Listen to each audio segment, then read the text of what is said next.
دوستو، قرآن شریف میں 114 چیپٹرز ہیں سورت، اس میں 103 نمبر کی سورت ہے سورت والعصر۔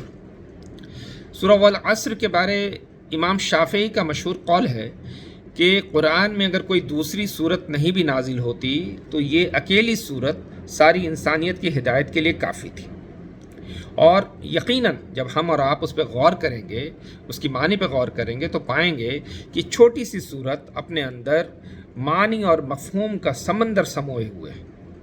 آپ اس کا مطالعہ کرتے ہیں تو آپ پاتے ہیں اعوذ باللہ من الشیطان الرجیم بسم اللہ الرحمن الرحیم والعصر ان الانسان لفی خسر، یعنی زمانے کی قسم کھا کے اللہ پاک کہتا ہے کہ ساری کی ساری انسانیت گھاٹے میں ہے، خسارے میں ہے، نقصان میں ہے، ناکامیابی میں۔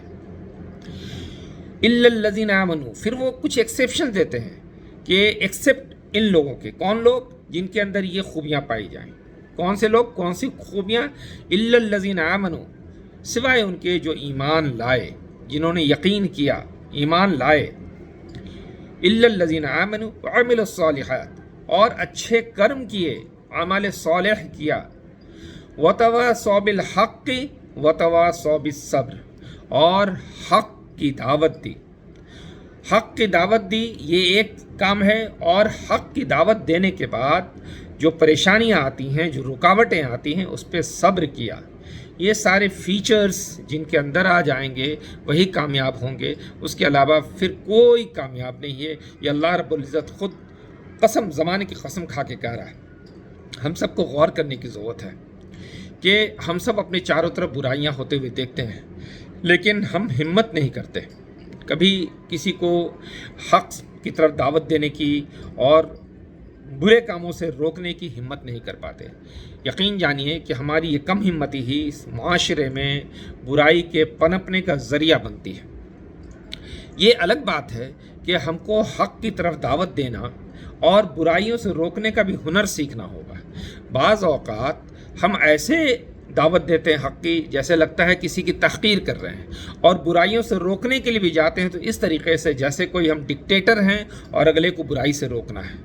یہ طریقہ تو نہیں ہونا چاہیے۔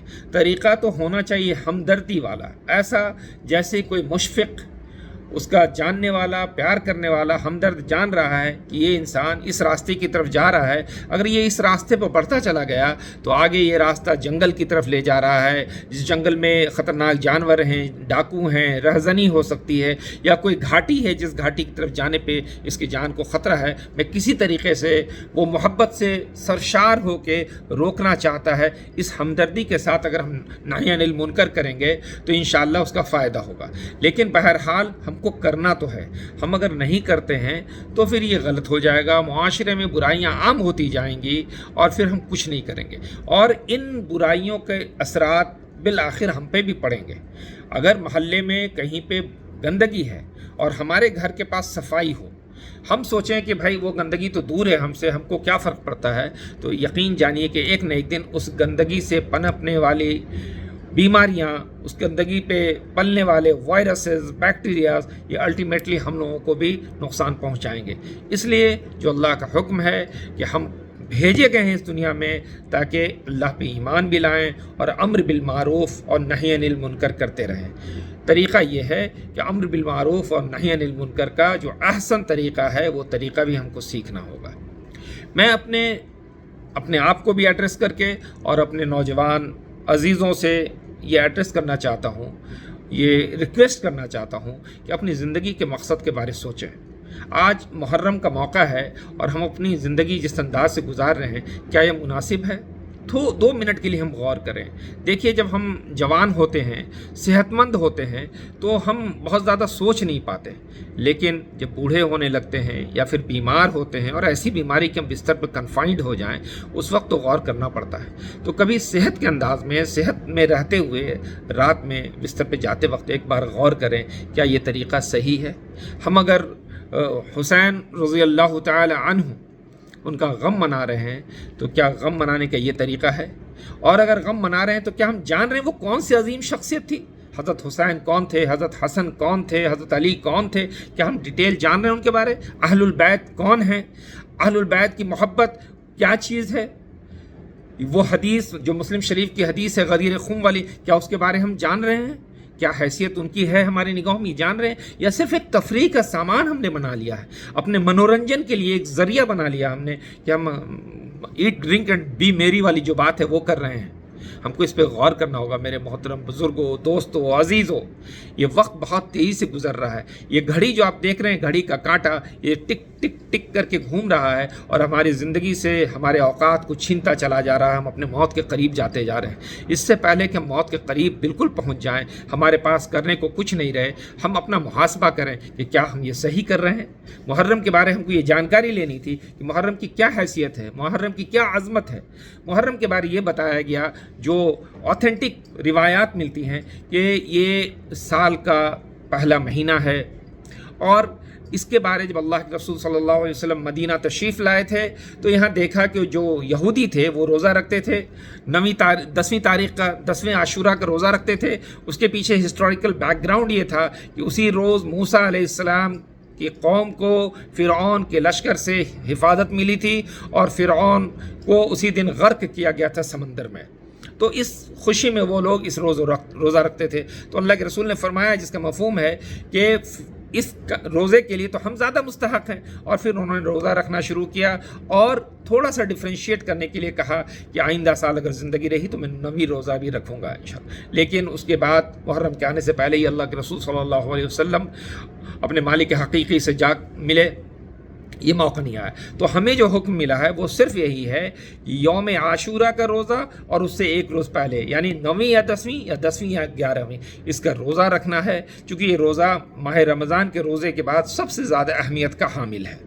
اس روزے کے علاوہ کوئی چیز ایسی نہیں ہے جو ہم کو کرنے کا ہے، اور یہ میلہ ٹھیلا جو ہماری عام زندگی میں ہم کو منع کیا گیا ہے کہ اس طریقے سے زندگی نہیں گزارنی ہے، پھر اس میں کیسے اس کے لیے اس کا ایک پارٹ اینڈ پارسل بن جائے گا، یہ سمجھ میں بات نہیں آتی۔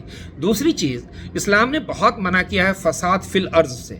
اب آپ دیکھیے کہ اس موقع پہ ہم کیا کرتے ہیں، بے ترتیب طریقے سے جلوس نکالتے ہیں، کس جوش میں ہم چلے جاتے ہیں، ایسا لگتا ہے کہ پتہ نہیں ان کنٹرولڈ بھیڑ ہے، جس کے نتیجے میں کیا ہوتا ہے، بعض اوقات آپ اخباروں میں دیکھ رہے ہیں کہ ہمارے کچھ شہروں میں، اغل بغل کے شہروں میں انٹرنیٹ بین کی گئی ہے، لوگ ہلاک ہوئے ہیں۔ یہ اگر سبب بنتا ہے، اس طرح کے جلوس اگر سبب بن جاتے ہیں کسی کی جان کے جانے کا، تو یہ جان لیجئے کہ اس کی جان جانے میں اس گناہ میں ہم بھی شامل ہو جائیں گے، کیونکہ اسلام بار بار کہتا ہے، اسلام سورہ مائدہ میں بہت صفائی کے ساتھ کہہ رہا ہے کہ کسی نے ایک نردوش کی جان بچا لی تو ایسا ہے جیسے ساری انسانیت کی جان بچائی، اور کسی نے اگر ایک نردوش کی جان لے لی تو ایسا ہے جیسے ساری انسانیت کی جان لے لی۔ اب بتائیے کہ ہمارا کوئی عمل اگر کسی کی جان جانے کا سبب بنتا ہے یا معاشرے میں فساد کے پھیلنے کا سبب بنتا ہے تو کیا میرا اللہ ہم سے خوش ہوگا؟ ہم آپ کو ایک چیز اور کہتے ہیں کہ یہ ساری ویڈیوز کلپ آپ بنا لیں، جس چیز میں آپ شامل ہیں، یہ اچھل کود، ان ساری چیزوں کو، اور پھر سکون سے بیٹھ کے دیکھیں کیا یہ حرکت، یہ چیزیں، ایسا لگ رہا ہے کہ ایک وہ قوم جس کو وہ امت جس کو کہا گیا ہے کہ تم بہترین امت ہو، کنتم خیر امت اخرجت للناس، تم بہترین امت ہو، تم لوگوں کو نفع پہنچانے کے لیے نکالی گئی ہو، کیا اس امت کے فرد کا یہ کام ہونا چاہیے کہ وہ اس طریقے سے بے ترتیب نمازوں کو چھوڑ دے، فرض نمازوں کو چھوڑ کے راستے کو بلاک کر کے اپنا جلوس نکالے اور ایسے ایسے حرکات کرے جو کسی باشعور فرد کو شوبھا نہیں دیتا، زیب نہیں دیتا؟ میں آپ سے گزارش کروں گا، ریکویسٹ کروں گا کہ ایک بار تنہائی میں ضرور سوچیں کہ کیا ہمارا یہ عمل ایسا ہے کہ اس عمل کے ذریعے سے ہم لوگوں کو اسلام کی طرف بلا سکیں۔ اللہ رب العزت ہم سب کو کہنے سننے سے زیادہ عمل کرنے کی توفیق عطا فرمائے اور ایسے کاموں پہ لگائے رکھے جس سے اس کی رضا حاصل ہو، اور ایمان پہ ہم سب کا خاتمہ نصیب فرمائے۔ السلام علیکم۔